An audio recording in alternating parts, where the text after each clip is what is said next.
Hi guys, ngayon tuturuan ko kayo kung paano magparami ng pera dito. So, unang-una, dami kotse. Tapos, diyan ba parami kayo? Mapabuti nyo lang mga 100. Ito, pipindutin nyo to. Para ma-auto. Para mabilis. Ano, pindutin nyo auto race off. Dapat nakalagay dyan auto race on para dire-diretso siya pumunta doon. Tapos maparami yung pera.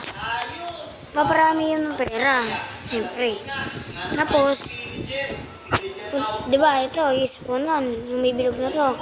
Punta lang kayo sa likod nyo, yung parang yung may nakalagay my garage. Ako nasa pinakadulo na ako eh.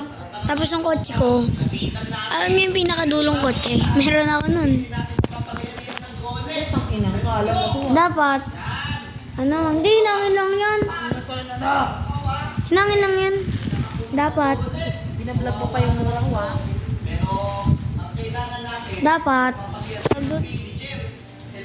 dapat, auto race on nyo lagi. Tapos pag bibili kayo kotse dito, at yung pera nyo, pwede kayo mag-ipon.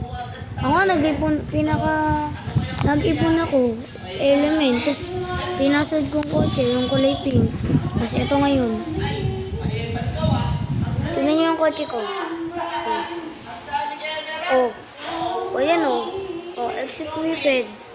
O yan ang mga kotse ko. Iba dyan, mura pa lang. O yan o, mamalo. No. Yan, di ko pa nabibili yan kasi mabagal lang yan sa akin. Kasi ito yung pinakamabilis sa kanila. Rich car. Rich talaga pangalan niya. Ito, mabilis din to guys. Yan. Kung ito yung pera nyo. Tapos ito, kung ano kayo kabilis.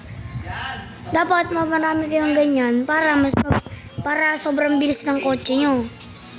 Kahit wala kayong maraming ganyan, basta bili lang kayo kotse. Ito, dito rin kasi ayaw sa akin mapindot. Nilalagata ko. Ito, pwede rin dito. Spin. Ayan. Yun lang guys. Short lang yung vlog natin ngayon. 2 minutes. Bye-bye.